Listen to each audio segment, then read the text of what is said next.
दहिसर विधानसभातून ठाकरे गटाला मोठा धक्का लागलाय.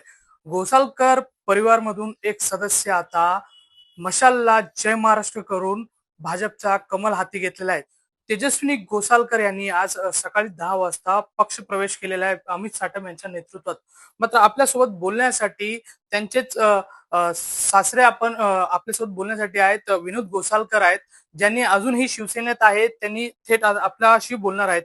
विनोदजी, काय सांगाल आज तेजस्विनी गोसालकर यांनी पक्षप्रवेश केलेला आहे. काय काय आपली भावना? तिने मला कालच तिचा निर्णय मला सांगितला.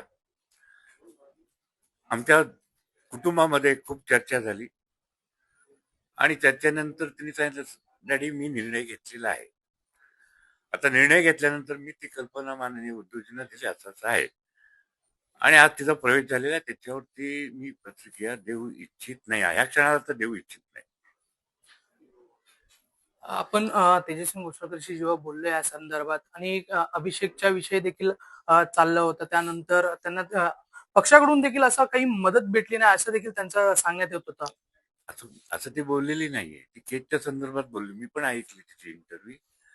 पण ठीक आहे, आता ते वस्तुस्थिती आहेच. नाकारता येणार नाही, मलाही नाकारता येणार नाही.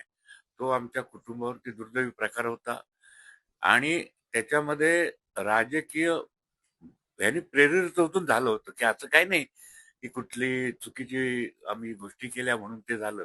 काही लोक जमिनीच्या बाबतीमध्ये आणखी त्याच्या लफड्यामध्ये जे काही होतं तसं झालं नव्हतं आणि ते दुःख आहेत ना आम्हाला आणि आज तो नाहीये आणि अशा स्थितीत तो असता तर वेगळी गोष्ट होती.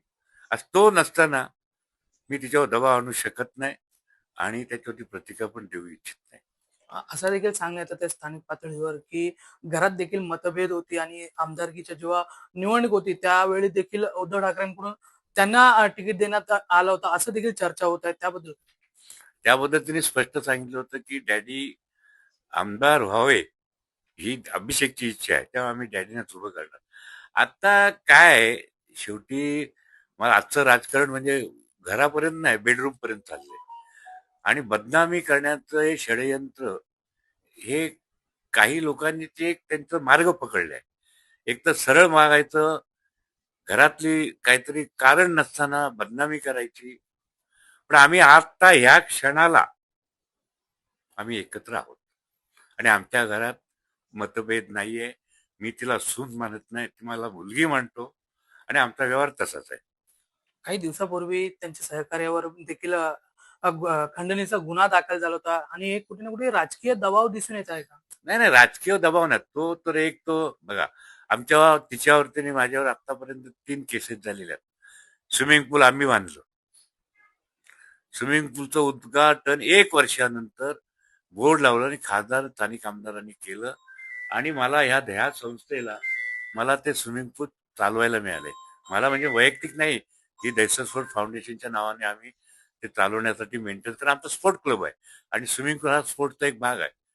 त्याच्या वेळेला सुद्धा आमच्यावरती केस गुन्हा दाखल झालाय. आता काल एक क्षुल्लक फेरीवाला चर्चच्या कुठेतरी महत्वाच्या ठिकाणी बसला. लोकांनी विनंती केली की बाबा तुम्ही कुठेही बसा पण चर्चच्या तिथे बसू नका. गेटवरती काय त्यांचं काय स्टॅच्यू होता तिथे बसू नका. आता तो फायदा घेऊन ह्या लागणाऱ्यांना अटकच करा आणि आमच्यावर गुन्हा दाखल केला गेला. ठीक आहे, आम्ही आता एंटीसिपी बेलला गेले. आजच काय मला वाटतं डेट आहे, निकाल लागेल. पण ह्या गोष्टी होतच असतात राजकारणामध्ये. आतापर्यंत 40 केसेस घेतल्यात. बऱ्याच केसेसतून निघालो आम्ही बाहेर. आता 2-4 केसेस आहेत अजून आमच्यावरती. रिलायन्सची अजून एक केस चालू आहे. अ, काल जेव्हा घरात चर्चा सुरू होती, त्यानंतर जेव्हा तेजस्विनी आपला निर्णय सांगितल्यानंतर तुम्ही उद्धव ठाकरेंशी या संदर्भात बोलणं झालं काय? फोनवर चर्चा झाली की भेटणार आहे त्यांच्या? नाही नाही, माझे साहेबांनी मला फोन केला की काय, तर मी वस्तू सांगते तिचा निर्णय झालेला आहे साहेब, मी आता बदलू शकत नाही.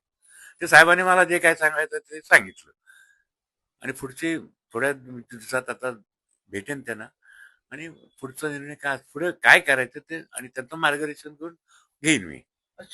मुंबई संचालक पदात जे दिलेले आहे आता अभिषेक नंतर तेजस्वी गोसाळकरांना दिले, त्यानंतरच हे खरं तर चर्चा सुरू झाली की भाजपमध्ये ते प्रवेश करणार अशी चर्चा तेव्हापासून उधाण आलेलं आहे. त्याबद्दल कसं? नाही नाही, माझा मूळ प्रश्न असा आहे, ज्या वेळेला अभिषेकचं दुर्दैवी हे जे प्रकार झाला त्याच्यानंतर मला मुंबई बँकेच्या एका सिनियर संचालकांनी मला सांगितलं होतं की घोसाळकर साहेब, तुम्ही कॉप मेंबरची प्रोव्हिजन कायद्यात आहे, तुम्ही मागणी करा.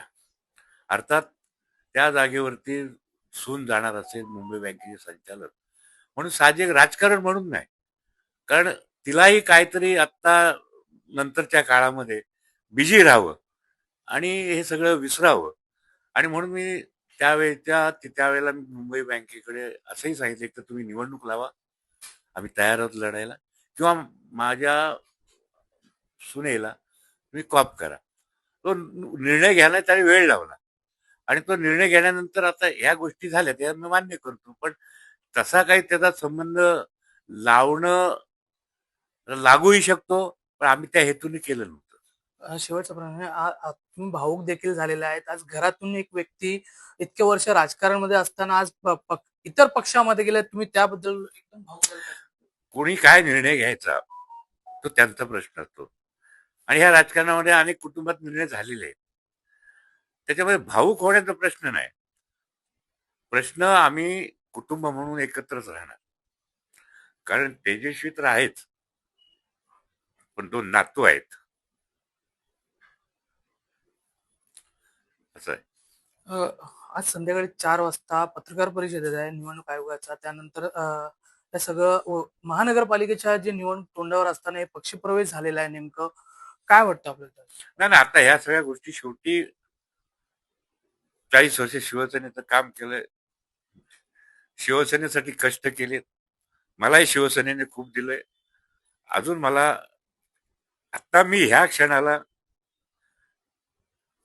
काही प्रतिक्रिया देऊ शकत नाही, तर मला विचार करावा लागेल सगळ्या गोष्टीचा. कॅमेरा पर्सन अशोक सापी, मल्लिकार्जुन, पुढारी न्यूज, मुंबई.